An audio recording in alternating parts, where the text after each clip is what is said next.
Olá, sejam bem-vindos ao episódio número 31 do Posto Emissor, ainda de máscaras. Estamos hoje no nosso estúdio em Paços de Arcos para receber mais um convidado ilustre. Comigo neste dia 1 de outubro, que é o Dia Mundial da Música, está também o meu colega Mário Rui Vieira.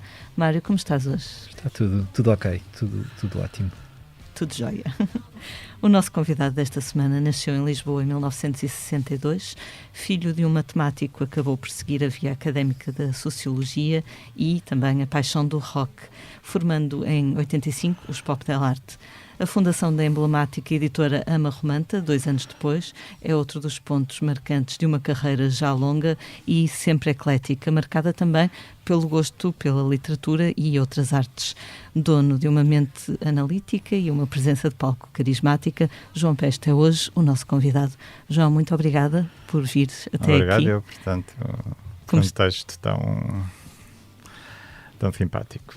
Como estás hoje? Tudo bem, dentro do possível, lá.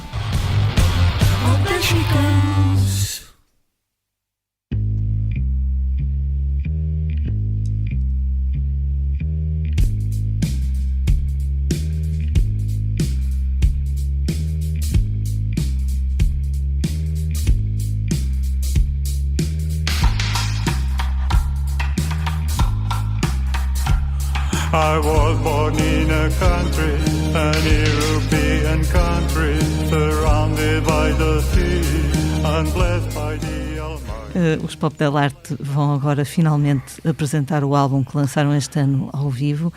Foi frustrante para vocês terem de esperar este tempo todo? Quer dizer, foi e não foi, porque por um lado foi melhor assim, porque também não, quer dizer, não devido às circunstâncias também não ia fazer sentido nenhum tocarmos e também temos que ter cuidado connosco próprios e com o público e portanto, ok, teve que ser, não há nada a fazer quanto a isto, é um vírus, nem tenho nenhuma teoria da conspiração sobre o vírus, essa conversa toda ridícula, tem que ser, temos que aguentar, já houve várias ao longo da história, várias epidemias e pandemias, pronto. Claro que tínhamos um planeado que íamos ter trabalho ao vivo durante uns meses, porque é assim que acontece quando se lança um disco, e pronto, não aconteceu. Vamos ter este concerto, mesmo assim, que foi quase um milagre poder acontecer, não é? Porque o CCB tinha o concerto marcado, creio que para 28 de março, depois passou para 8 de maio, não se sabia quanto tempo é que ia durar o confinamento, depois em maio também não aconteceu e ficou para outubro e parece que vai ser agora. Com as devidas medidas, sim. Não é? Sim, mas é muito estressante, porque além de termos de estar ao concerto, é todo o contexto de ensaios, de ir ensaiar e ter que reduzir os ensaios ao mínimo e termos de ter o máximo cuidado nos ensaios, porque há sempre o perigo de transmitir ou nos ser transmitido algo que, portanto, o vírus neste caso. Não é? Estão a ensaiar de máscara, se calhar. Não? Estamos a ensaiar, sim, quer dizer, é isso. Dentro do possível, às vezes cantar de máscara não é o mais prático, não é? O concerto é daqui a uma semana, no dia 8 de outubro, no Centro Cultural de Belém, em Lisboa. E grande auditório. No texto da apresentação, vou passar a ler, diz que o espetáculo será uma viagem no tempo sob a égide da transgressão, que une referências várias que vão desde a Grécia e Roma antigas às sociedades panóticas de controle do mundo global contemporâneo, passando pela Europa do Renascimento e até Lisboa em 2084. É um espetáculo ambicioso. O espetáculo tem isso tudo, porque o disco tem isso tudo e a apresentação do disco, pronto. Pode assim parecer, tanta coisa, e se calhar é natural que perguntem, mas não sei, pelo menos em minha opinião, acho que o disco como um todo faz sentido e foi pensado para ser assim. Eu há muito tempo que tinha pensado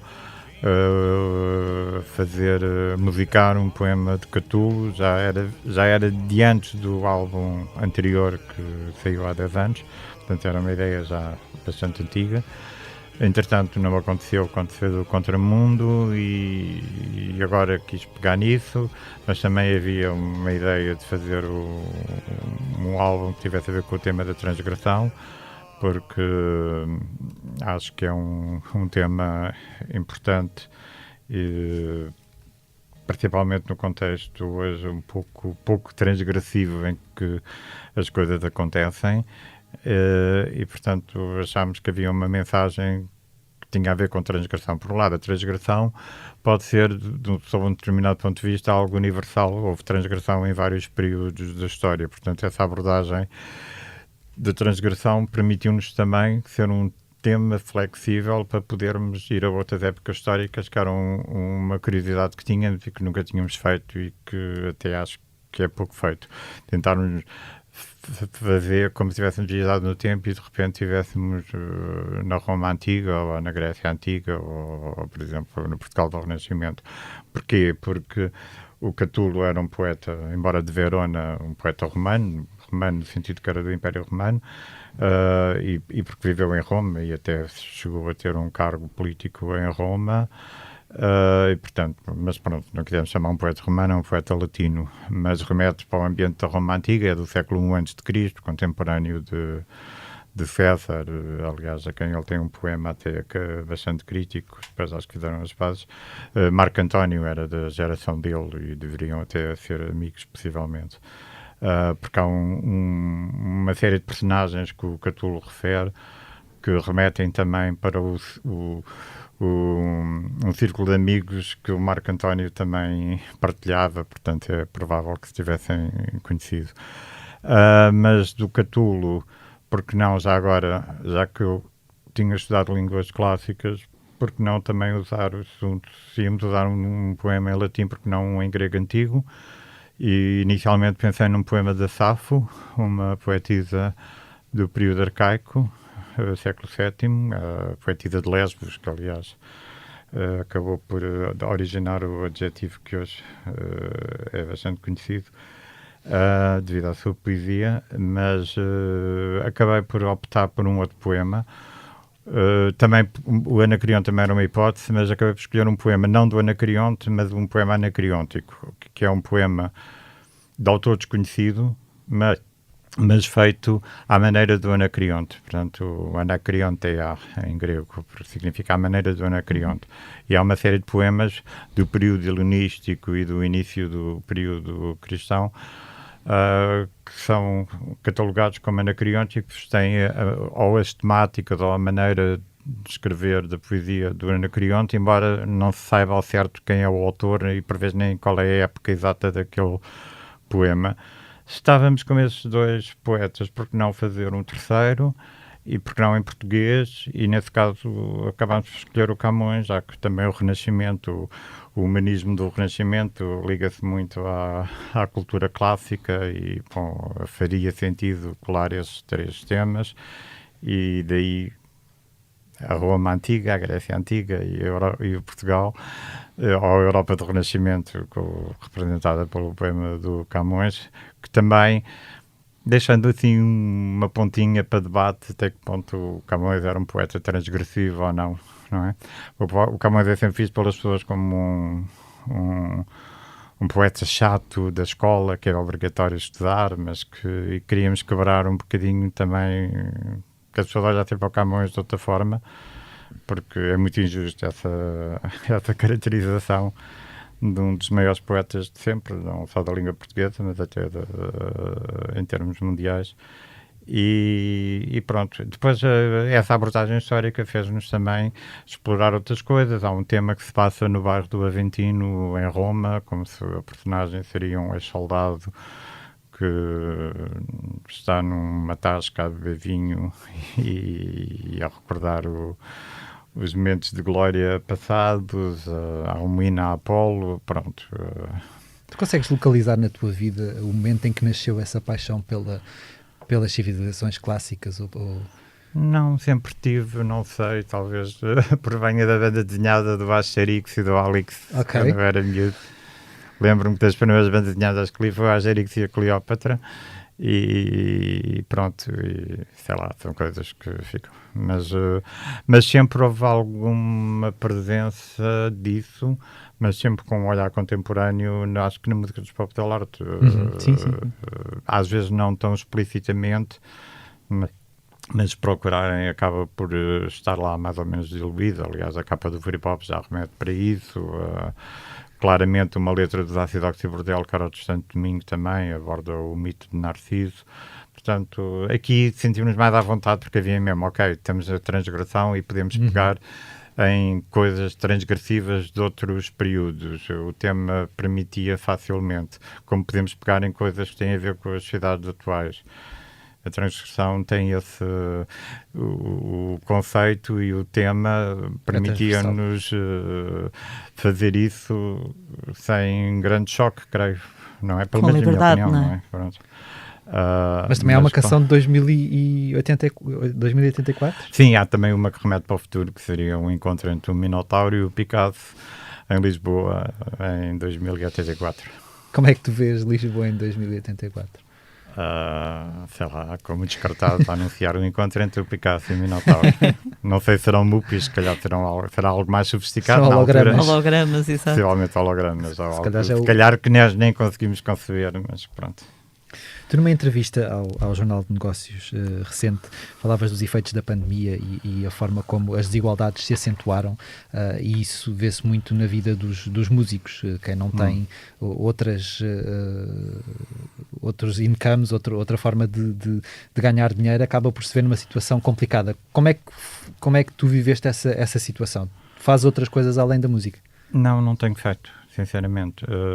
Estou a pensar fazer... Mas estes meses tenho estado, pronto, a sobreviver um pouco apertado, digamos. Mas, pronto, vá lá, há pessoas que poderão estar pior, porque apesar de tudo, estou com uma família, tenho um agregado familiar e as pessoas apoiam-se, não é? Se vivesse sozinho teria sido mais complicado, claro. Muito mais complicado, não é? Mas como, apesar de tudo, pronto, uma mão lava a outra, como se costuma dizer. Mas sim, acho que há de se pensar que há uma situação de precariedade dos artistas no geral, músicos, atores e outros, não é? Mas esses, se calhar, mas sim, também quase todos, não é? E estes eu digo músicos e atores porque são os casos que eu conheço melhor, em que se calhar deveria-se pensar melhor em resolver esse problema.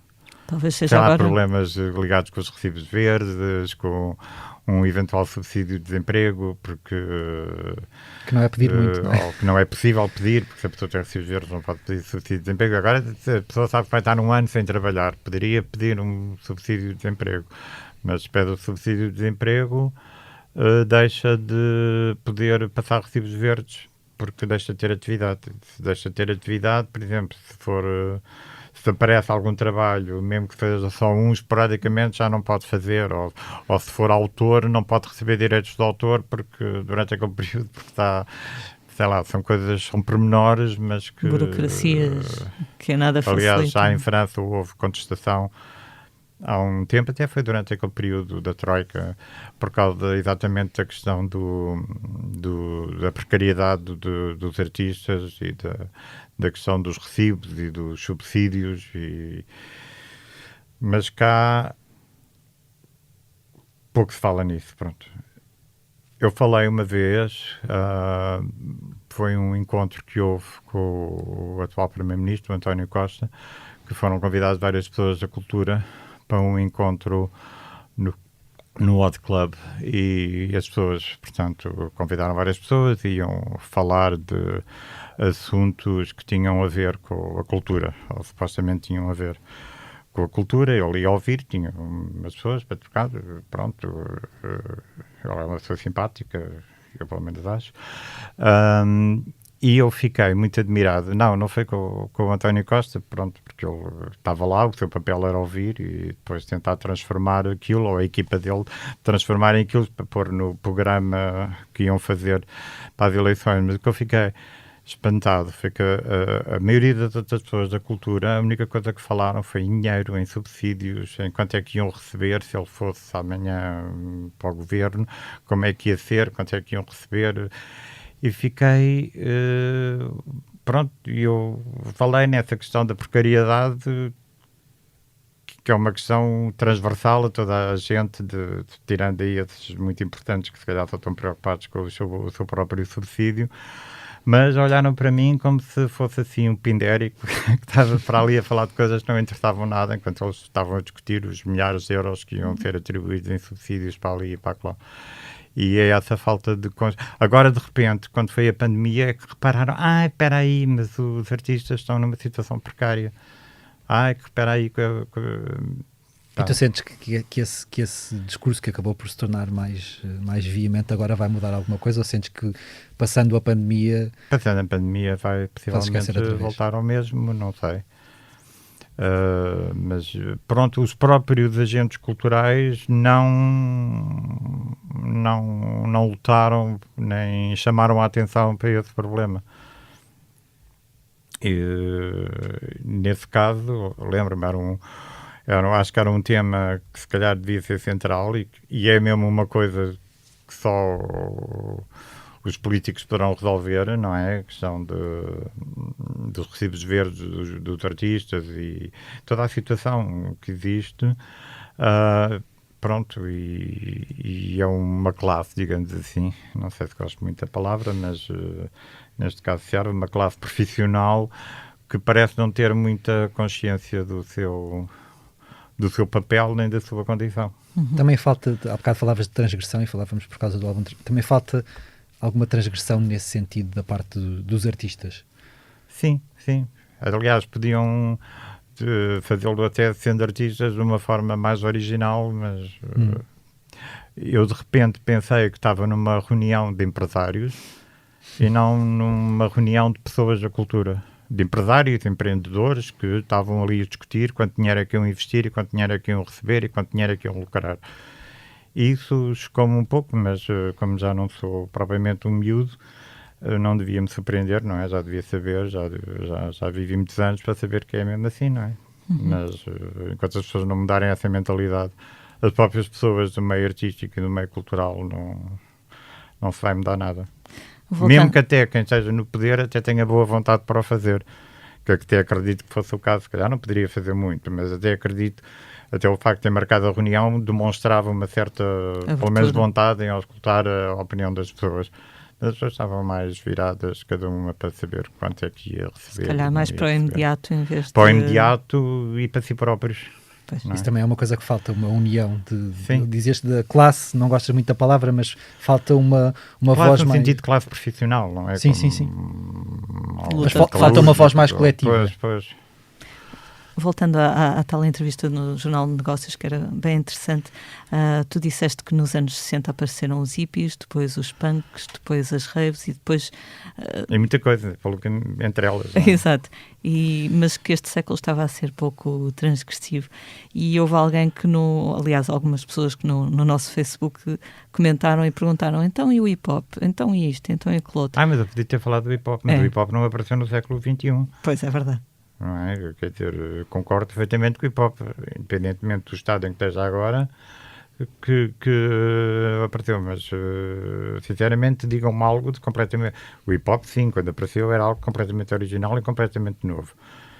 Possivelmente, eu dei alguns exemplos, não, agora fiz ali uma lista exaustiva de tudo o que havia de novo, mas se não pus o hip-hop, ok...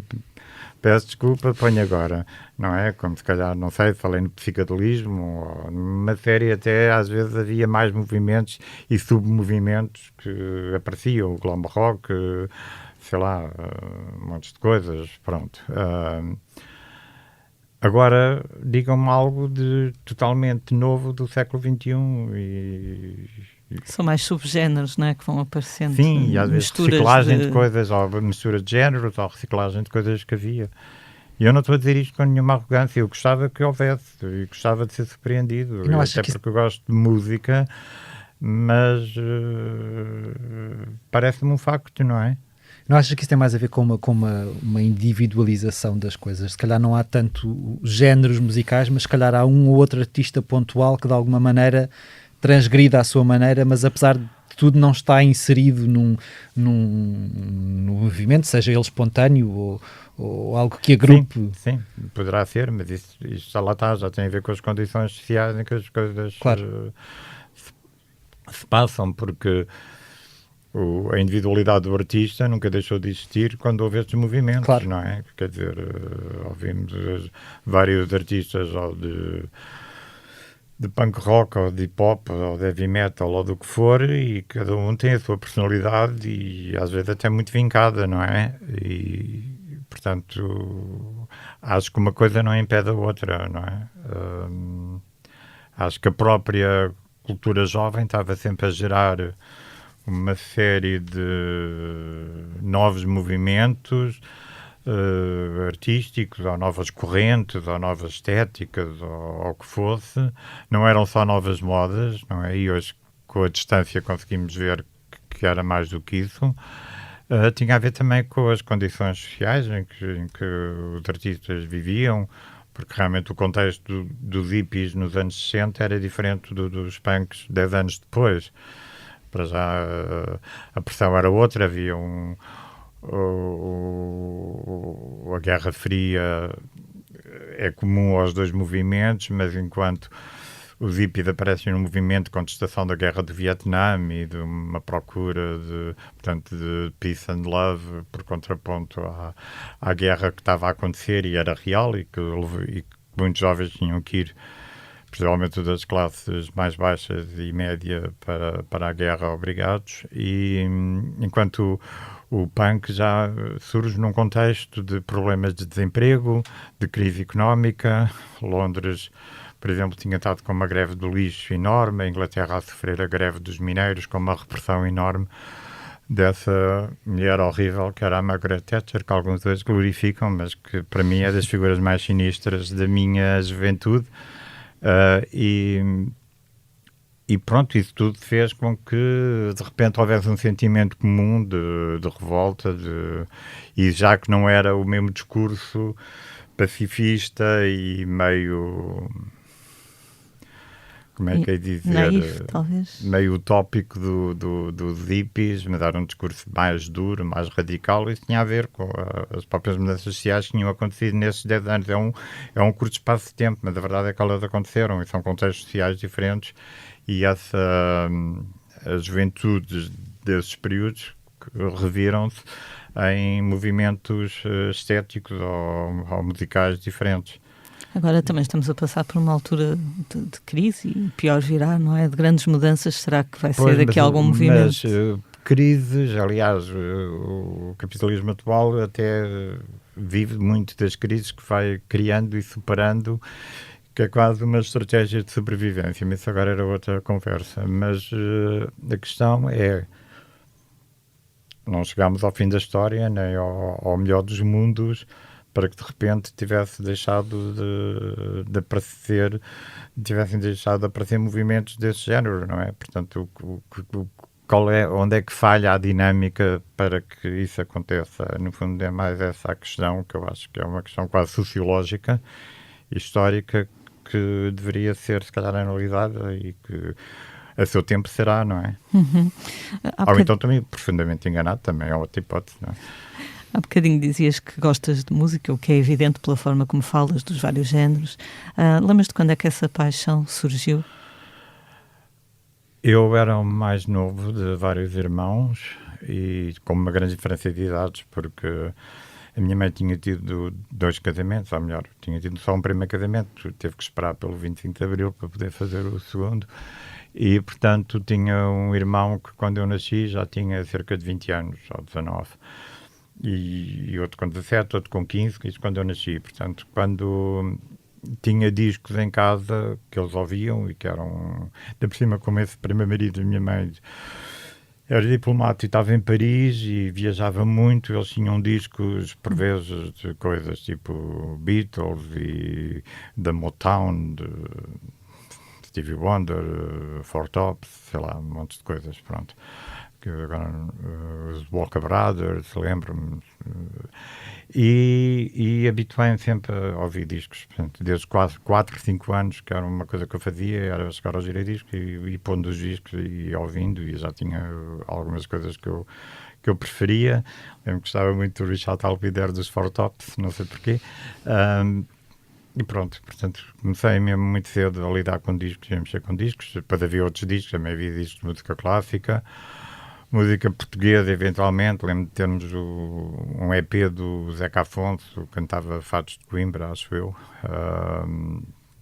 Pronto, e fui habituando-me, inclusive, a ouvir várias música francesa, Juliette Gréco, por exemplo, que morreu há dias.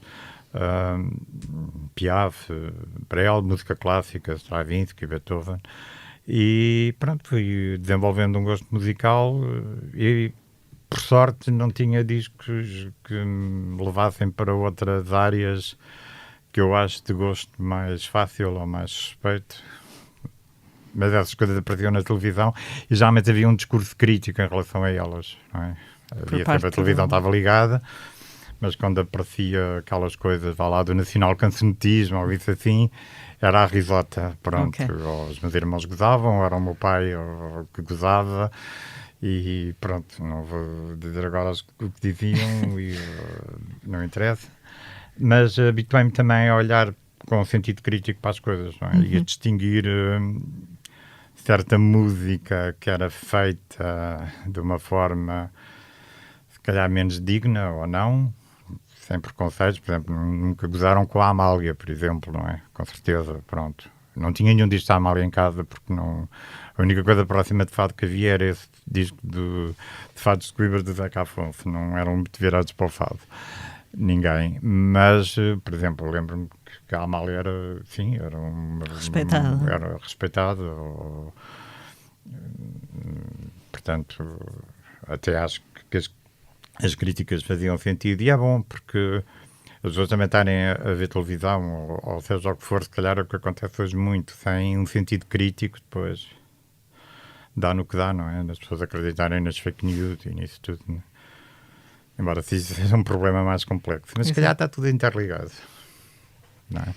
Se calhar todo este populismo crescente não deixa de ter a ver com as mesmas condições que faz com que não surjam novos movimentos artísticos e culturais, especialmente na cultura jovem, que era uma constante naquelas décadas logo do pós-guerra, porque mesmo sendo um disparate, os existencialistas em França, nos anos 50, que aparecem naquele filme, eu falei no José Caracol há bocado, que é o Bonjour de Tristesse, do Otto Preminger, com a Eugène Faber, que era até uma atriz que era uma ícone da juventude da época. Embora, pronto, os existencialistas, aquilo como o Sartre disse, era uma corrente filosófica e muito técnica, mas tornou-se também uma moda. No fundo, foi mais tomar um nome de empréstimo, mas talvez houvesse algum motivo por causa de afirmar a existência, não sei, mas dos jovens que ouviam dos clubes de jazz que havia em Paris e portanto, de uma nova música. Nesse caso ainda não era o rock, mas o jazz, e uma juventude já com outra atitude. Portanto, não foi só quando o rock apareceu, já antes disso tinha havido, por exemplo, o caso desse tal existencialismo em França, mesmo que o nome, não, se calhar, é mal aplicado ao movimento desse, mas foi encaremos a coisa como uma coisa é o existencialismo na filosofia, outra coisa é o existencialismo como moda ou movimento de cultura juvenil. Mas sempre existiram e realmente nas últimas décadas por vezes há revivalismos ou não sei o quê, mas eu lembro quando as pessoas apareceram os visuais punk, as outras pessoas ficavam chocadas porque não tinham visto ninguém com um visual daqueles. E quando aconteceu o hip-hop também, de certa forma, não tão chocado, porque o punk tinha queria mesmo chocar e, portanto, usava os alfinetes de dama e frases que eram mesmo Estávamos em 77, no ano do jubileu da Rainha Isabel II, e eles assinaram o contrato para a Virgin à porta do Palácio de Buckingham, com o Cid Vistas e uma suástica. Isto em Londres, que tinha sido bombardeada pelos nazis,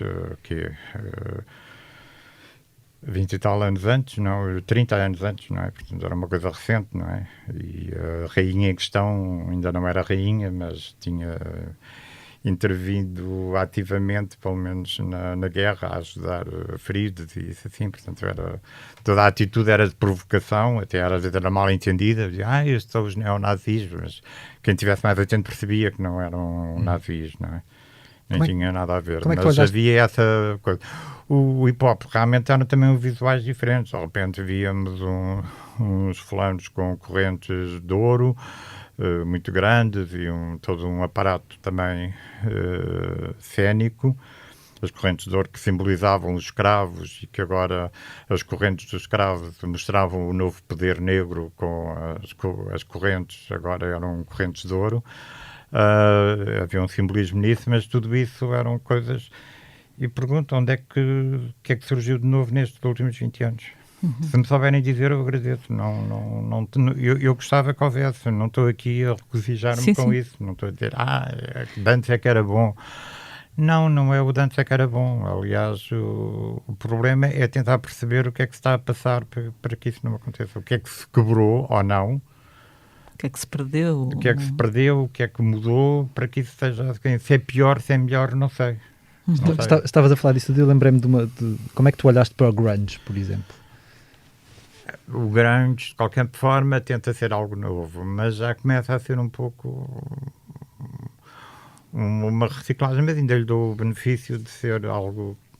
Há de ter sido o último, se calhar, não? Possivelmente, sim. Mas acabava por agregar coisas um bocado diferentes, sim. Não é? Sim. Não é? Mas pronto, de qualquer maneira, acabam por conseguir criar um movimento e uma estética, ok, que não sendo musicalmente muito original, de qualquer maneira tem os seus mentores, a sua estética, a sua maneira e marca o seu lugar na história. Não é porque aqui não me interessa nada quem é que é melhor, quem é que eu gosto mais ou gosto menos, porque eu, por exemplo, não gosto de heavy metal, por exemplo, não é? Mas, por exemplo, gostei de hip-hop no início, pelo menos era uma coisa nova e que estava a aparecer e que punha em causa uma série de coisas, não é? Mas depois também esse lado do hip-hop se foi perdendo, não é? E já falei com pessoas que são fãs de hip-hop, como o Rui Miguel Abreu, não é? E também disse que achava que sim, que era verdade, havia também nada de novo aparecia no meio do hip-hop, não é? Tu fundaste a Ama Romanta também, tu sentes que hoje em dia era um projeto desses mais independente resultaria, teria a vida que teve na altura? Bem, a pergunta levanta várias questões. Teria a vida que teve na altura, não percebo onde quer jogar com isso, porque ok, se por um lado parece muito, se fizeram 20 discos também, no fundo, também não foi nada de especial, porque também não durou muito tempo. Mas tornou-se um culto, não é? Uma coisa que hoje em dia se calhar é mais difícil... Hoje seria muito difícil fazer uma editora assim, até porque não há praticamente mercado discográfico, ou ele é uma coisa assim meio esquisita, e na altura as pessoas compravam muitos discos, não é? Aliás, quando comecei com a Ama Romanta ainda não havia CD, o CD apareceu logo a seguir. Portanto, quando eu lancei o primeiro disco da Ama Romanta em 86, o CD era uma experiência ainda que estava no início, praticamente ninguém comprava CDs, nem havia lojas de CDs. Depois é que se começou a generalizar mais e começou a haver um mercado já mais para CDs, já se via lojas de CDs ou lojas com metade de CDs, metade de vinil, já para 88, 89, mas em 86 ainda era assim, tipo um armáriozinho lá no fundo da loja, uma coisa exótica que tinha acabado de aparecer. Depois o mercado foi mudando e agora nem CDs nem vinil praticamente. Aliás, acho que o vinil até vendeu mais do que é capaz do que até CD. de se vender mais vinil neste momento do que CD, porque há um certo culto do vinil que eu não percebo bem, mas pronto. Não achas que é um formato muito atraente? Acho que é bonito, acho que as capas ficam muito melhores, sem dúvida. Acho que em termos de som eu sofria imenso quando era miúdo e um disco ficava arriscado ou ficava cheio de ruído e quase que já não se conseguia ouvir, e alguns discos mesmo novinhos já vinham cheios de ruído porque se era uma coisa tipo Brian Eno ou só piano ou alguma coisa assim, já era muito difícil ouvir aquilo em condições. Portanto, eu acho que o CD é uma mais-valia em termos de qualidade. Pois há aqueles que dizem porque o som é mais artificial, pronto, ok, é uma questão de sensibilidade. Românticos. Mas pelo menos os discos estragam-se menos, parece-me uma vantagem, pelo menos essa, possivelmente haverá desvantagens. E agora também há o revivalismo das cassetes, não é? A outra... Isso é que eu não percebo muito bem qual é a vantagem. Eu acho que são um bocado... Eu lembro-me dos cartuchos ainda, eu às vezes falo sobre o... Pois. E a maior parte das pessoas nem sequer se lembra. Eu tinha os giradiscos, eu sei tinha os cartuchos e isso eu achava... Eu isso nunca tive, mas lembro-me que existia. João, antes de passarmos, se calhar, à segunda fase do programa, do podcast, ia perguntar-te, os Pop Del Arte têm uma carreira já longa, atravessaram várias mudanças, nomeadamente de formação. O que é que tu dirias, o que é que tu sentes que permanece inalterável, se calhar desde a gênese da banda? Quer dizer, se calhar esse espírito transgressivo de querer... ultrapassar os limites que de alguma forma poderiam condicionar a nossa criatividade. Uhum. Essa... Resto, em cada dia tentamos fazer coisas novas. Claro que a banda tem uma personalidade e essa está lá e acaba por também criar uma certa homogeneidade ao longo dos anos, mas basicamente é isso. Não... Acho que se ouvirmos o Free Pop e ouvirmos este disco novo, musical e literariamente, são coisas completamente diferentes. Uhum. Essa vontade de agitar as águas, se calhar. Sim, de qualquer maneira, ambos poderão ser transgressivos, mas são-no de uma forma bastante diferenciada.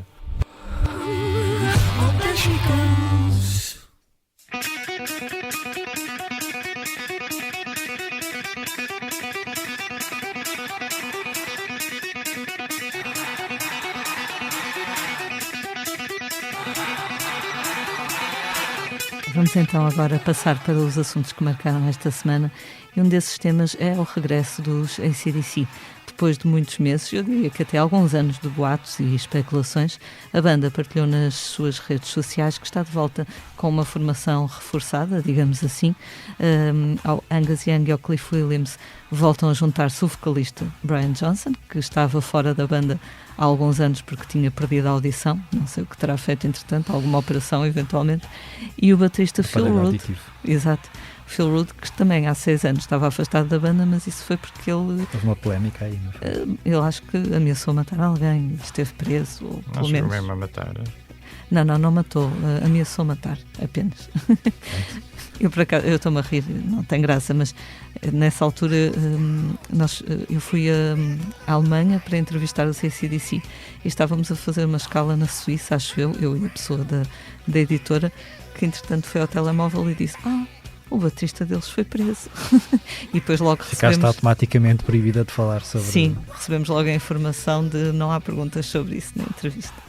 E a estes 4 senhores junta-se agora o Stevie Young, que é o sobrinho do já desaparecido Malcolm Young, que toca o mesmo instrumento que o tio, guitarra-ritmo.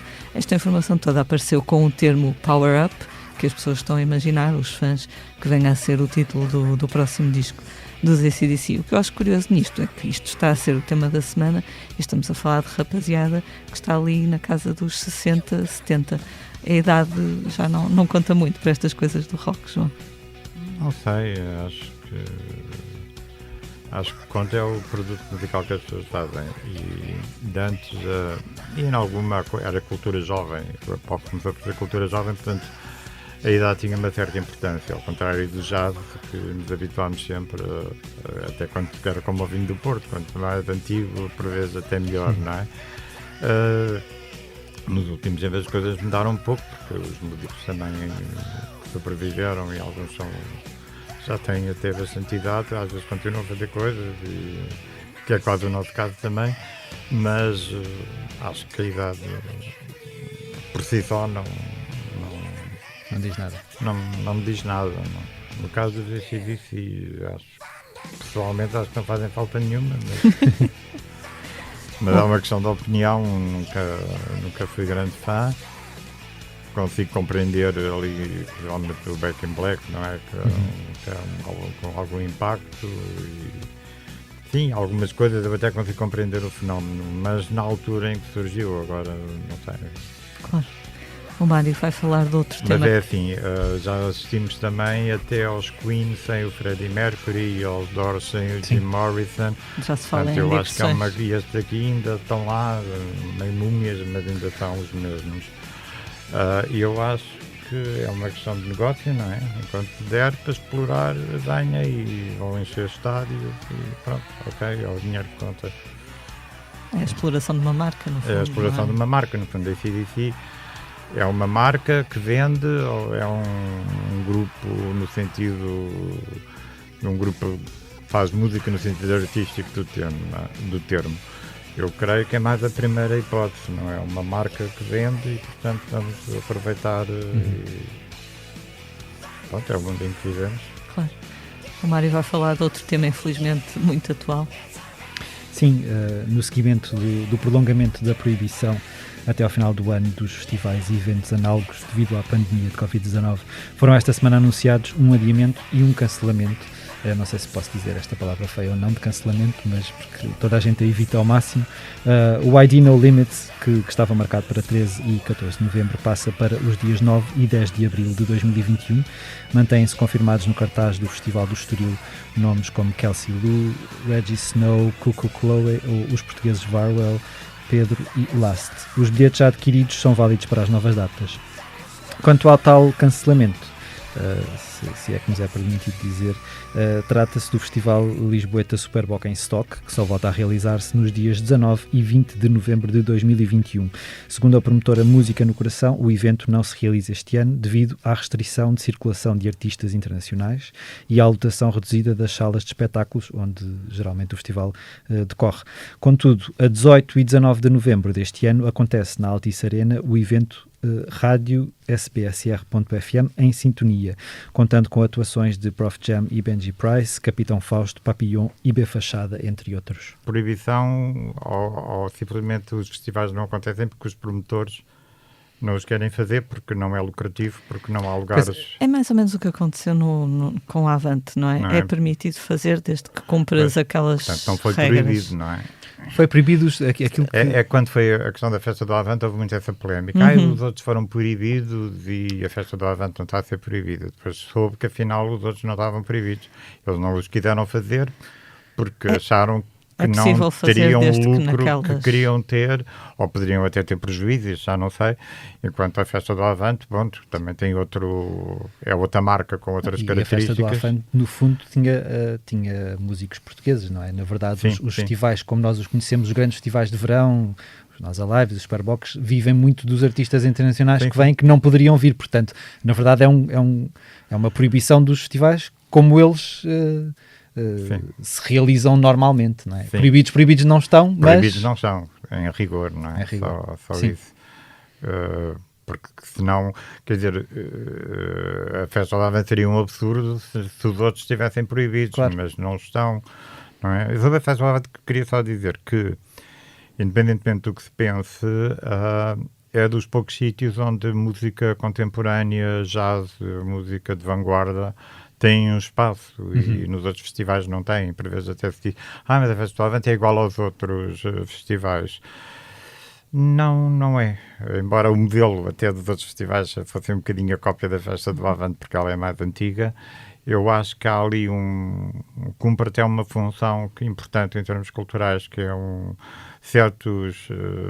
certas tipologias musicais que são das mais desprezadas, a música contemporânea, algum jazz, principalmente o jazz contemporâneo, isso assim, são mesmo músicas para minorias e que realmente têm um espaço assegurado na festa do Avante e, portanto, não acho que se possa comparar com os outros festivais, e estou a falar em termos meramente artísticos. O resto, claro que é diferente, porque é uma festa de um partido político ou do jornal de um partido político, mas mesmo em termos artísticos é um bocadinho diferente, porque não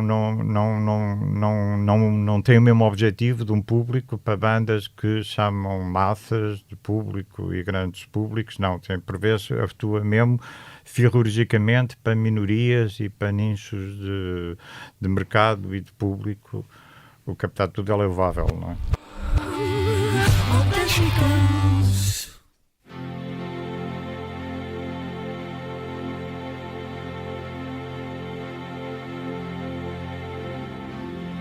It's been 7 hours and 50 days. Vamos agora falar do que temos andado a fazer na redação. O Mário entrevistou uma lenda. Exato. Eu confesso que estava com algum medo desta entrevista com a Sinéad O'Connor, tendo em conta as situações bicudas em que ela se colocou nos últimos anos. Foram vários os meltdowns que ela teve nas redes sociais, mas acabei por ficar bastante impressionado com o quão lúcida é a conversa dela. E tendo como propósito principal o lançamento de um novo single, uma versão de Trouble of the World, tema celebrizado pela cantora gospel norte-americana Mahalia Jackson nos anos 50, falámos sobre coisas tão dispares quanto a sua recente conversão ao Islão, a crise da democracia ou aquele momento icónico em 1992, quando ela rasgou a fotografia do Papa João Paulo II na televisão. Um outro assunto que abordámos foi a maternidade, porque O'Connor diz que decidiu cantar esta Trouble of the World devido ao verso I Want to See Your Mother, quero ver a minha mãe. I want to see my mother, quero ver a minha mãe. Algo que George Floyd, eu não sabia isto, ela contou-me, por acaso não tinha ouvido que George Floyd, quando foi assassinado pela polícia, uma das coisas que ele disse, uma das últimas coisas que ele disse foi I want to see my mother. E ela diz que se apercebeu ao gravar esta canção que a tinha gravado num momento que era importante, não fez isso de propósito, mas percebeu, se calhar calhou mesmo na altura certa.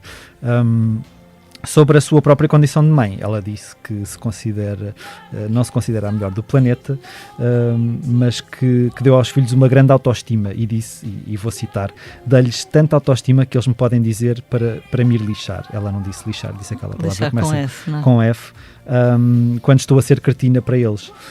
Falámos também sobre Donald Trump, que ela acredita que foi a forma que Deus arranjou de nos levar até à beira do abismo para podermos dizer não é isto que queremos.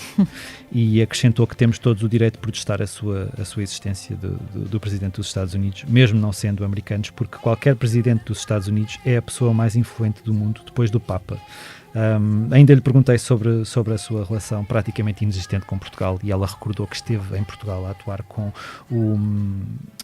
o Peter Gabriel, quando fazia cores para ele, que é uma coisa que eu também não sabia, e que tem medo de se apaixonar pelo nosso país. Ela diz que tem um amigo a viver cá, mas que ainda não veio nem passar férias nem nada, porque tem medo de se apaixonar e que os filhos dela depois não gostem muito dessa...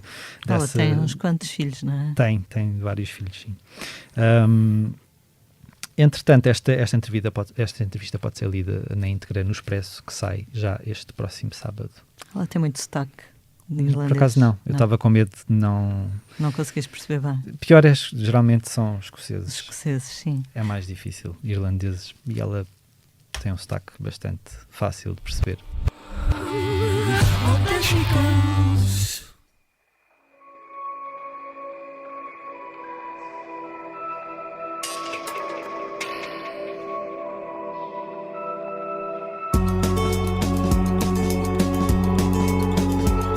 Eram 27 dias e paraste.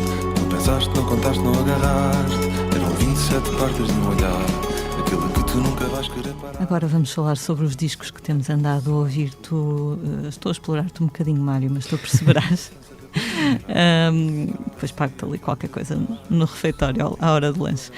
Tu andaste a ouvir bastante o disco novo do Noiserve. Sim, foi um longo parto, mas finalmente o álbum do Noiserve está cá fora. Depois de meses a lançar canções avulso, ele editou o seu quarto álbum intitulado Uma Palavra Começada por N.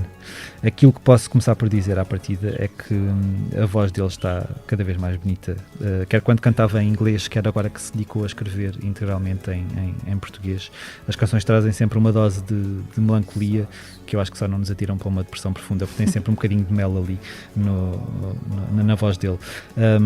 Continuam lá as suas experiências ambientais muito, muito pessoais, que tanto nascem de instrumentos a sério como de instrumentos a brincar. Eu lembro de há uns anos que cheguei a visitar o estúdio dele, a Rita até fotografou, a nossa fotógrafa fotografou e tudo os brinquedinhos todos dele. Os instrumentos que ele tem, caixas de música e coisas muito, muito, muito engraçadas. O que eu sinto é que a atenção à palavra mudou. Ele, quando passou a escrever em português, aquilo tornou-se um bocadinho diferente, e o nome deste álbum é bastante interessante, uma palavra começada por N aqui. Este N pode ser tudo, pode ser N de Noiserva, pode ser o N que nós lhe queiramos dar. Eu destaco deste disco do Noiserva uma canção chamada Sempre Rente ao Chão, outra chamada Eram 27 metros de salto, e uma chamada Parou. Eu acho que são os meus destaques deste novo álbum do Noiserva. Essa dos 27 metros já ouvi, é bem bonita.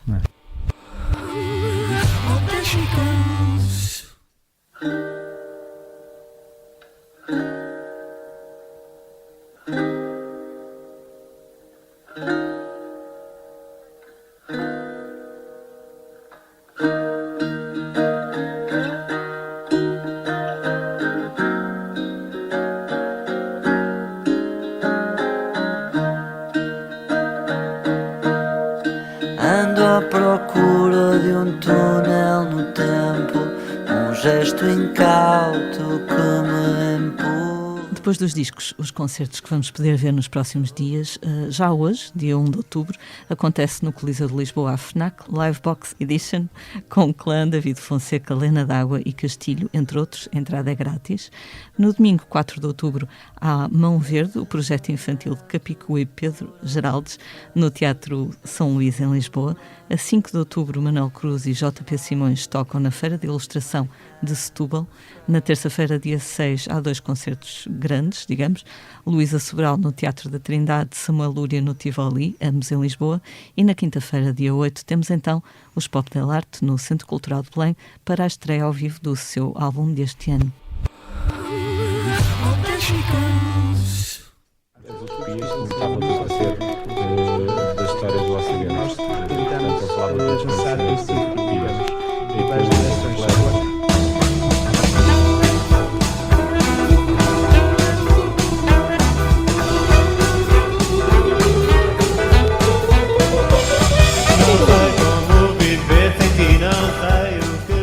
E chegamos assim ao final de mais um posto emissor. Agradecemos muito ao João Peste, com quem gostamos muito de conversar.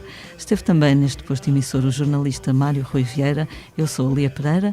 Os temas de abertura e conclusão, que não ouviste, mas serão colocados posteriormente, são da autoria de Legendary Tigerman, e a edição multimédia esteve a cargo de Ruben Tiago Pereira. Como é hábito, vamos finalizar com uma leitura do nosso convidado. Esta é especial, João. Ok, o poema que acabaram de ouvir em latim e depois da tradução para português, que arrisquei fazer, é do poeta Gaio Valério Catulo, do século I a.C., é o seu poema 85 dos seus poemas Carmina em latim. É o único livro que existe dele. Era mesmo um livro na antiguidade e, portanto, ele deve ser lido, tem uma ordem e está organizado para ser um livro, não é uma compilação de poemas feitos a posterior. Ele fez mesmo um livro com aquela ordem, com aquela arrumação, e achamos, ou pensa-se, que não terá sido casual, que tem uma intenção. Portanto, um dos poemas é o número 85 dos Carmina de Catulo. Odi et amo, quarit faciem, fortasse requires, nescio, sed fericentio et excrucior. Odeio e amo, porque assim acontece, talvez perguntes. Não sei, mas assim o sinto e sou crucificado. Muito obrigada. Obrigado, João.